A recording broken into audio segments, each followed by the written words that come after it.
langsung saja ke videonya. Yang akan saya bahas kali ini yaitu teknik analisis data metode fenomenologi. Dalam dunia penelitian kualitatif, pemahaman mendalam tentang pengalaman manusia menjadi fokus utama. Salah satu pendekatan yang paling relevan adalah metode fenomenologi yang bertujuan mengungkapkan makna di balik pengalaman subjektif individual.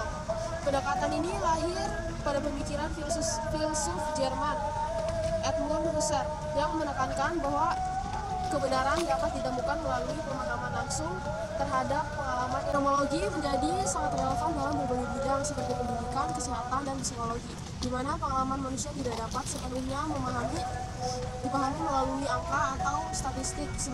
Bagaimana pasien menghadapi penyakit kronis atau bagaimana guru merasakan tantangan pembelajaran daring, metode fenomenologi dapat mengungkapkan makna yang tersembunyi di balik pengalaman mereka. Namun, analisis data dalam metode fenomenologi memerlukan pendekatan khusus yang berbeda dari analisis data kuantitatif. Proses ini melibatkan pemahaman mendalam, interpretasi makna, dan pengelompokan tema yang muncul dari pengalaman partisipan. Penelitian kualitatif adalah pendekatan penelitian yang menekankan pada pemahaman mendalam terhadap fenomena sosial dari perspektif partisipan. Berbeda dengan pendekatan kualitatif yang mengandalkan data numerik dan statistik. Pendekatan kualitatif fokus pada makna, pengalaman, dan persepsi individu atau kelompok. Yang selanjutnya kita masuk di sejarah metode fenomenologi. Metode fenomenologi pertama kali dikembangkan oleh Edmund Husserl pada tahun 1859 sampai 1938. Husserl percaya bahwa untuk memahami realitas seseorang harus kembali ke kesadaran murni atau dunia kehidupan. Fenomenologi kemudian berkembang melalui pemikiran filsuf lainnya. Yang selanjutnya kita masuk di prinsip-prinsip dasar fenomenologi. Metode fenomenologi didasarkan pada prinsip-prinsip berikut. Yang pertama ada bracketing. Penelitian harus menunda asumsi atau prasangka untuk memahami pengalaman partisipan secara murni. Yang kedua ada intensionalitas. Setiap pengalaman selalu memiliki arah atau fokus tertentu. Yang ketiga, deskripsi. Peneliti mendeskripsikan pengalaman partisipan tanpa menambahkan interpretasi pribadi. Edukasi fenomenologi mengeliminasi elemen-elemen yang tidak relevan dan fokus pada esensi pengalaman. Yang selanjutnya, definisi metode fenomenologi. Metode fenomenologi adalah pendekatan penelitian kualitatif yang bertujuan memahami makna pengalaman manusia dari sudut pandang partisipan. Untuk memastikan keabsahan data, beberapa strategi digunakan. Yang pertama ada triangulasi. Penelitian membandingkan data dari berbagai sumber seperti wawancara, observasi, dan dokumentasi. Yang kedua ada member check, yaitu hasil analisis dikonfirmasi kepada partisipan untuk memastikan bahwa interpretasi peneliti sesuai dengan pengalaman mereka. Yang ketiga ada audit trail. Peneliti mendokumentasikan setiap tahap penelitian secara rinci untuk memungkinkan verifikasi setelah pihak lain. Yang keempat ada peer debriefing, yaitu diskusi dengan sesama peneliti membantu menghindari bias pribadi. Dan selanjutnya kita masuk di kelebihan dan kelemahan metode fenomenologi. Yang pertama kita masuk di kelebihan. Kelebihannya itu yang pertama ada memberikan pemahaman mendalam tentang pengalaman manusia. Yang kedua, memperkuat perspektif partisipan sebagai subjek dan objek penelitian. Dan yang ketiga, fleksibel dalam proses pengumpulan dan analisis data. Yang selanjutnya kita masuk di kelemahan. Proses analisis yang memakan waktu dan kompleks. Yang kedua, rentan terhadap bias subjektif peneliti. Yang ketiga, tidak dapat digeneralisasi ke populasi yang lebih luas. Selanjutnya kesimpulan. Jadi dapat saya simpulkan teknik analisis data dalam metode fenomenologi bertujuan untuk memahami pengalaman subjektif individu terhadap suatu fenomena secara mendalam. Proses analisis dalam fenomenologi melibatkan beberapa langkah penting, mulai dari pengumpulan data, transkripsi, bracketing, identifikasi unit makna, pengelompokan tema, hingga interpretasi fenomenologis untuk menemukan esensi pengalaman partisipan. Secara keseluruhan, teknik analisis fenomenologi bukan sekedar proses penelitian, tetapi juga merupakan pendekatan filosofis yang menghargai pengalaman subjektif manusia. Oleh karena itu, metode ini memerlukan ketelitian, keterbukaan, serta kesadaran akan bias peneliti agar hasil analisis dapat benar-benar mempresentasikan makna yang dialami oleh partisipan. Untuk memastikan keabsahan data, beberapa strategi digunakan. Yang pertama ada triangulasi. Penelitian membandingkan data dari berbagai sumber seperti wawancara, observasi, dan dokumentasi. Yang kedua ada member check, yaitu hasil analisis dikonfirmasi kepada partisipan untuk memastikan bahwa interpretasi peneliti sesuai dengan pengalaman mereka. Yang ketiga ada audit trail. Peneliti mendokumentasikan setiap tahap penelitian secara rinci untuk memungkinkan verifikasi setelah pihak lain. Yang keempat ada peer debriefing, yaitu diskusi dengan sesama peneliti membantu menghindari bias pribadi. Dan selanjutnya kita masuk di kelebihan dan kelemahan metode fenomenologi. Yang pertama kita masuk di kelebihan. Kelebihannya itu yang pertama ada memberikan pemahaman mendalam tentang pengalaman manusia. Yang kedua memperkuat perspektif partisipan sebagai subjek dan objek penelitian. Dan yang ketiga fleksibel dalam proses pengumpulan dan analisis data. Yang selanjutnya kita masuk di kelemahan.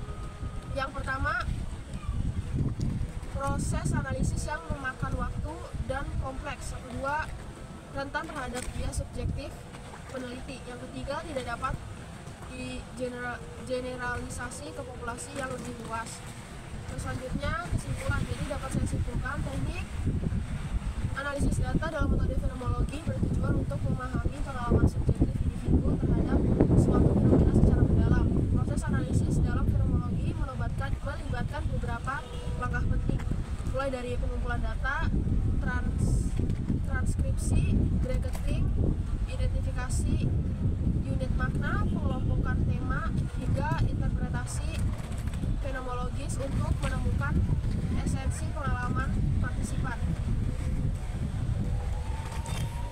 Secara keseluruhan, teknik analisis fenomenologi bukan sekedar proses penelitian, tetapi juga merupakan pendekatan filosofis yang menghargai pengalaman subjektif manusia. Oleh karena itu, metode ini memerlukan ketelitian, keterbukaan, serta kesadaran akan bias peneliti agar hasil analisis dapat benar-benar mempresentasikan makna yang dialami oleh partisipan.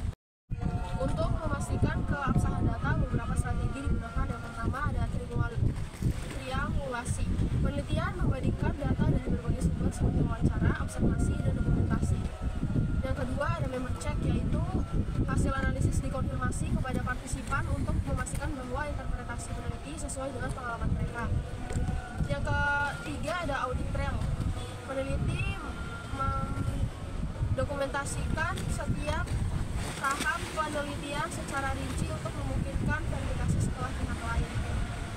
Yang keempat ada peer debriefing, yaitu diskusi dengan sesama peneliti membantu menghindari bias pribadi. Dan selanjutnya kita masuk di kelebihan dan kelemahan metode fenomenologi. Yang pertama kita masuk di kelebihan. Kelebihannya itu yang pertama ada memberikan pemahaman mendalam tentang pengalaman manusia. Yang kedua memperkuat perspektif partisipan sebagai subjek dan objek penelitian. Dan yang ketiga fleksibel dalam proses pengumpulan dan analisis data. Yang selanjutnya kita masuk di kelemahan. Yang pertama proses analisis yang memakan waktu dan kompleks. Yang kedua rentan terhadap bias subjektif peneliti. Yang ketiga tidak dapat digeneralisasi ke populasi yang lebih luas. Analisis data dalam metode fenomenologi bertujuan untuk memahami pengalaman subjektif individu terhadap suatu fenomena secara mendalam. Proses analisis dalam fenomenologi melibatkan beberapa langkah penting, mulai dari pengumpulan data, transkripsi, bracketing, identifikasi unit makna, pengelompokan tema, hingga interpretasi fenomenologis untuk menemukan esensi pengalaman partisipan. Secara keseluruhan, teknik analisis fenomenologi bukan sekedar proses penelitian, tetapi juga merupakan pendekatan filosofis yang menghargai pengalaman subjektif manusia. Oleh karena itu, metode ini memerlukan ketelitian, keterbukaan, serta kesadaran akan bias peneliti agar hasil analisis dapat benar-benar mempresentasikan makna yang dialami oleh partisipan. Untuk memastikan keabsahan data, beberapa strategi digunakan. Yang pertama ada triangulasi. Penelitian membandingkan data dari berbagai sumber seperti wawancara, observasi, dan dokumentasi. Yang kedua ada member check, yaitu hasil analisis dikonfirmasi kepada partisipan untuk memastikan bahwa interpretasi peneliti sesuai dengan pengalaman mereka. Yang ketiga ada audit trail. Peneliti mendokumentasikan setiap tahap penelitian secara rinci untuk memungkinkan verifikasi setelah pihak lain. Yang keempat ada peer debriefing, yaitu diskusi dengan sesama peneliti membantu menghindari bias pribadi. Dan selanjutnya kita masuk di kelebihan dan kelemahan metode fenomenologi. Yang pertama kita masuk di kelebihan. Kelebihannya itu yang pertama ada memberikan pemahaman mendalam tentang pengalaman manusia. Yang kedua memperkuat perspektif partisipan sebagai subjek dan objek penelitian. Dan yang ketiga fleksibel dalam proses pengumpulan dan analisis data. Yang selanjutnya kita masuk di kelemahan. Yang pertama, proses analisis yang memakan waktu dan kompleks. Yang kedua, rentan terhadap bias subjektif peneliti. Yang ketiga, tidak dapat digeneralisasi ke populasi yang lebih luas. Untuk memastikan keabsahan data, beberapa strategi digunakan. Yang pertama ada triangulasi. Penelitian membandingkan data dari berbagai sumber seperti wawancara, observasi, dan dokumentasi. Yang kedua ada member check, yaitu hasil analisis dikonfirmasi kepada partisipan untuk memastikan bahwa interpretasi peneliti sesuai dengan pengalaman mereka. Yang ketiga ada audit trail. Peneliti mendokumentasikan setiap tahap penelitian secara rinci untuk memungkinkan verifikasi setelah pihak lain. Yang keempat ada peer debriefing, yaitu diskusi dengan sesama peneliti membantu menghindari bias pribadi. Dan selanjutnya kita masuk di kelebihan dan kelemahan metode fenomenologi. Yang pertama kita masuk di kelebihan. Kelebihannya itu yang pertama ada memberikan pemahaman mendalam tentang pengalaman manusia. Yang kedua memperkuat perspektif partisipan sebagai subjek dan objek penelitian. Dan yang ketiga fleksibel dalam proses pengumpulan dan analisis data. Yang selanjutnya kita masuk di kelemahan. Yang pertama, proses analisis yang memakan waktu dan kompleks. Yang kedua, rentan terhadap bias subjektif peneliti. Yang ketiga, tidak dapat digeneralisasi ke populasi yang lebih luas. Terus selanjutnya kesimpulan. Jadi dapat saya simpulkan, teknik analisis data dalam metode fenomenologi bertujuan untuk memahami pengalaman subjektif individu terhadap suatu fenomena secara mendalam. Proses analisis dalam fenomenologi melibatkan beberapa langkah penting, mulai dari pengumpulan data, transkripsi, bracketing, identifikasi unit makna, pengelompokan tema, hingga interpretasi fenomenologis untuk menemukan esensi pengalaman partisipan. Secara keseluruhan, teknik analisis fenomenologi bukan sekedar proses penelitian, tetapi juga merupakan pendekatan filosofis yang menghargai pengalaman subjektif manusia. Oleh karena itu, metode ini memerlukan ketelitian, keterbukaan, serta kesadaran akan bias peneliti agar hasil analisis dapat benar-benar mempresentasikan makna yang dialami oleh partisipan. Baik, itu saja yang dapat saya sampaikan. Lebih dan kurangnya saya minta maaf. Baik, terima kasih.